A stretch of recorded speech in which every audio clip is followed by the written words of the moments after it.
Mesdames, Messieurs, bonsoir et bienvenue à ce bulletin d'information bilingue. Au sommaire. The headlines. International Monetary Fund assists Cameroon financially to fight against COVID-19. 165 millions de francs CFA, tel est le montant du chèque remis au ministre de la Santé publique par le chef du gouvernement, Dion Gouté. Démenti de l'archevêque émérite de Douala sur la mise sur Mondiovision de son protocole de traitement à base de plantes. Telle est la vitrine de ce journal, le développement dans un instant. Now the news bulletin in full. What a tragedy. The city of Douala, precisely Quartier Bepanda, Carrefour, Tandong, lies a lifeless body of a 60-year-old man found yesterday by his son. The victim went to the hospital last Thursday for a medical checkup at the Lacantine Hospital. Sources say he was tested positive of COVID-19 infection. Ignorant of his health status, he gave up the ghost yesterday. Eyewitness says some of the authorities reclaimed the sum of 200,000 francs and a coffin from the deceased family members in order to displace the corpse. Meanwhile, the government renders such a service for free. Now on coronavirus, Cameroon takes preventive measures against COVID-19. Dr. Manouda Malouchi called on Cameroonians to minimize personal and environmental hygiene. The measures, the minister says, will be extended to other entry and exit points in Cameroon.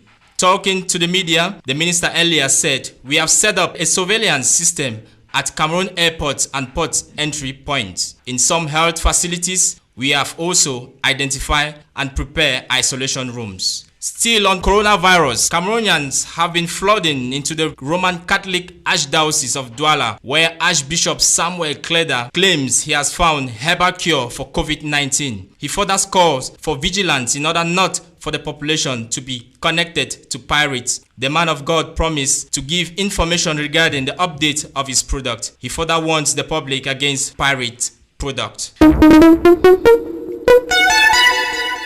Douala, précisément au quartier Bipanda, non loin du lieu-dit Carrefour Tandon. Le corps sans vie d'un sexagénaire a été retrouvé hier par son fils.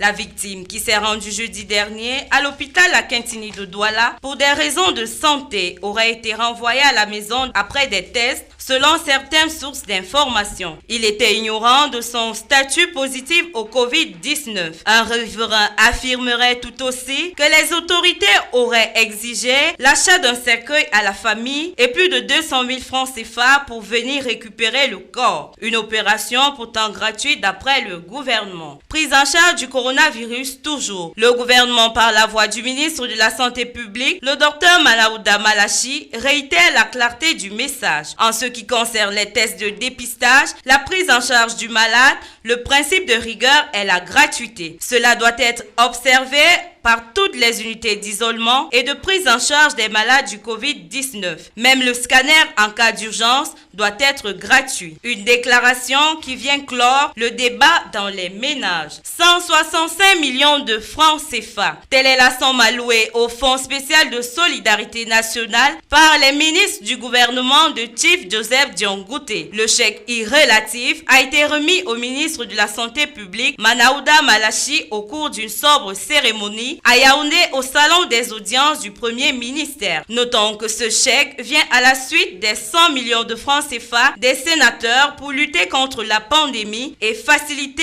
le déploiement des équipes médicales sur le terrain. The prefect of Lekie prohibits any donation or public distribution of anti-COVID-19 equipments. Mr. Simon Kamsu Patrick signed a decree on Monday, May 4th, 2020, prohibiting the distribution or public donation of equipment to combat COVID-19 within his jurisdiction without this being authorized by the administrative authorities. Still on coronavirus, COVID-19, the IMF approves a disbursement of around 135 billion francs CFA for the benefit of Cameroon. On Monday, May 4th, 2020, the Board of Directors of International Monetary Fund, IMF, finally responded favorably to Cameroon's request for its support in the fight against coronavirus. The IMF will make a disbursement of about 135 billion francs CFA for the benefits of Cameroon, granted under the Repaid Credit Facility, FCRO. This money is aimed to cope with the effects on the economy of the COVID-19 pandemic. The IMF emergency funding from the CRF will support the government's effort to mitigate the impact of the two shocks, said Mitsuhiro Furuwasawa, Deputy Managing Director and Acting Chairman of the board. More on coronavirus. The fight against ghost town, a kilogram of meat at 1,000 francs in Bamenda. In order to fight against the phenomenon of ghost towns caused by COVID-19 in the capital city of the Northwest region, the mayor of the city, Paul Achombang Tambeng, organized an exceptional sale of consumer products. Here, a 25 kilograms of rice cost 5,000 francs only instead of 8,000 francs CFA, and for the expensive variety of at 13,000 francs CFA. In the same vein, a kilogram of meat goes 1,000 francs per kilogram, and also other housekeeping materials like vegetable oils price has been reduced. L'archevêque émérite de Douala, Monseigneur Samuel Cléda, détenteur d'un protocole de traitement du Covid-19 à base de plantes, appelle les patients à plus de vigilance sur la circulation de la contrefaçon de son remède sur la toile. Alors que certaines formations sanitaires catholiques de la ville de Douala sont en rupture de stock, l'homme de Dieu soutient d'avoir donné une quelconque recette de son traitement au public. Le phytothérapeute invite les populations à fuir toute forme d'empoisonnement lié à cette contrefaçon. Économie toujours, dotation du matériel anti-Covid-19 dans la Léquier. Le préfet Patrick Simo Kamsou a signé hier un arrêté interdisant toute distribution ou dotation publique du matériel de lutte contre la pandémie dans sa sphère de compétence sans l'aval des autorités administratives et par y cocher une autorisation préalable de manifestation publique ou un récépissé de déclaration de réunion publique. L'administrateur civil souligne par ailleurs que la réception de ces dons doit se faire en présence d'une autorité sanitaire territorialement compétente. Il invite par conséquent les sous-préfets, forces de maintien de l'ordre et de sécurité, de même que les chefs traditionnels, à respecter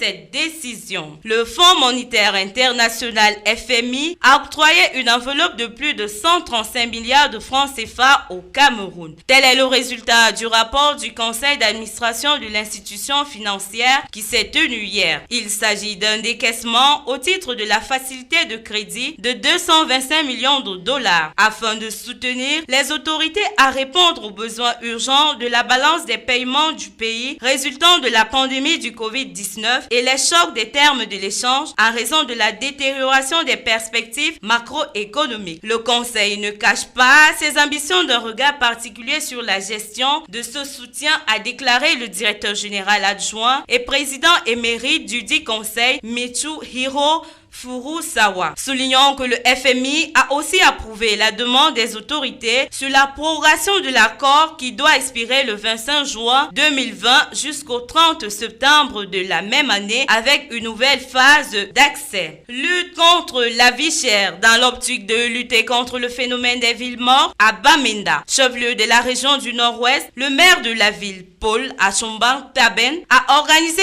une vente exceptionnelle des produits de consommation allant de 5 000 francs à 13 000 le sac de riz de 25 kg selon la variété bon marché au riz le plus coûteux. Le kilogramme de viande coûte désormais 1 000 francs. Les prix de savon et huile végétale réduits de moitié.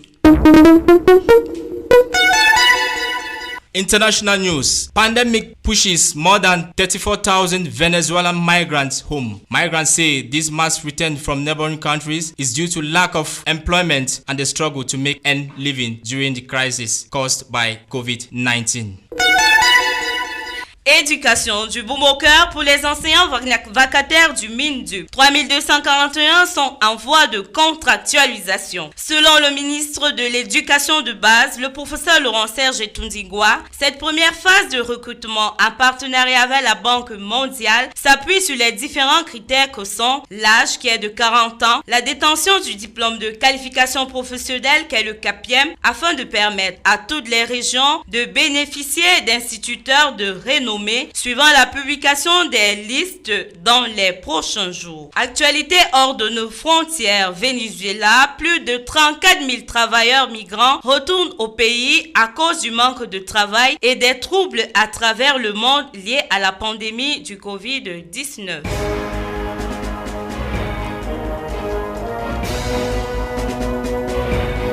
C'est la fin de ce bulletin d'information, mais d'abord le rappel des titres.